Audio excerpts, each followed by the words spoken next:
धमकी दी जाती है कि अगर आप नहीं साथ दीजिएगा तो आगे कार्रवाई होगी। नीतीश कुमार तो ऐसे भी दबाव में है। हाईजैक करके बीजेपी ने कई राज्यों में इस तरह से सरकारें बनाई हैं। हमारे देश के लोकतंत्र के लिए बहुत खतरनाक बात है।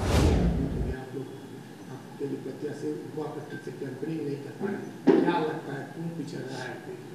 नहीं, देखिए ऐसा है कि क्योंकि जो सत्ताधारी दल है भाजपा, जिस तरह से वो अपने सत्ता का दुरुपयोग कर रहा है, यानी कहीं ईडी का इस्तेमाल कर रहा है, कहीं सीबीआई का इस्तेमाल कर रहा है, कहीं एक इनकम टैक्स को यूज़ कर रहा है, तो जब वो इस बात पर आमादा हो कि हमको हर हालत में कोई भी चुनाव हो वो जीतना है, तो इस राष्ट्रपति चुनाव में भी हम लोगों ने देखा कि कई ऐसे मुख्यमंत्रियों को उनको दबाव में केंद्र सरकार ने लिया, मोदी जी की सरकार ने लिया, उनको ईडी का नोटिस है उनके पास, उनको दूसरा एक प्रकार से धमकी दी जाती है कि अगर आप नहीं साथ दीजिएगा तो आगे कार्रवाई होगी।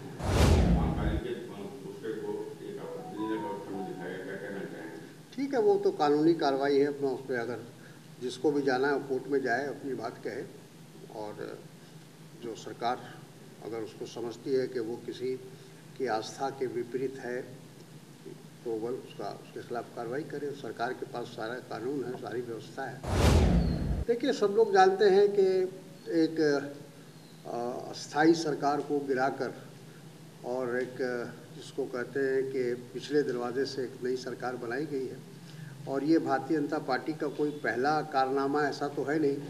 भारतीय जनता पार्टी इससे पहले मध्य प्रदेश में, कर्नाटक में, मणिपुर में, कई राज्यों में, ये शायद 9वां राज्य ऐसा होगा जहां भारतीय जनता पार्टी को जनादेश उनके पक्ष में नहीं था, लेकिन उसको ज़बरदस्ती जिसको कहते हैं एक प्रकार से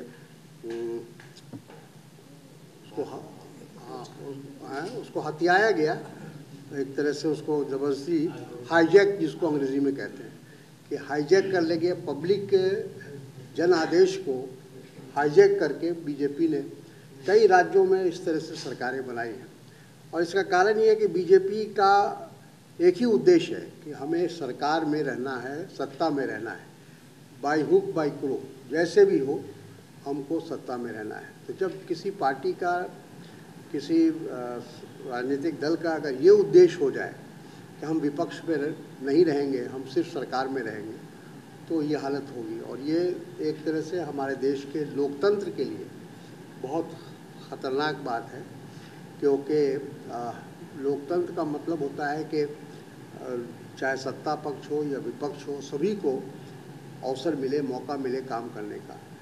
तो महाराष्ट्र में भी 3 पार्टियां मिलकर, क्योंकि किसी एक पार्टी का बहुमत वहाँ नहीं था, तो जाहिर है कि गठबंधन की सरकार ही वहाँ बन सकती थी, वहाँ बना के काम कर रही थी।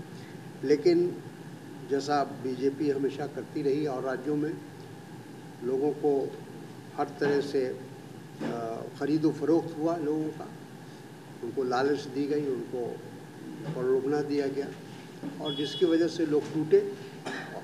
आज सरकार भाजपा की बच गई है, और जो डिफेक्टर्स हैं उनकी सरकार बनी है।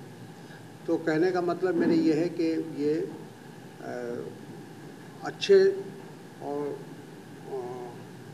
स्वस्थ जनतंत्र के लिए, लोकतंत्र के लिए ठीक नहीं है। अब इसका जानकारी तो मुझे नहीं है, लेकिन नीतीश कुमार तो ऐसे भी दबाव में है, क्योंकि जिस तरह से भारतीय जनता पार्टी लगातार उनके खिलाफ माहौल बनाए हुए है, और ये कोई छिपी हुई बात नहीं है। दोनों के संबंध बिहार में भाजपा और उसके अच्छे नहीं हैं। तो जब तक मुख्यमंत्री का पद पर वो बने रहना चाहते हैं, तब तक उनको भाजपा की बात माननी पड़ेगी, भाजपा के साथ चलना पड़ेगा।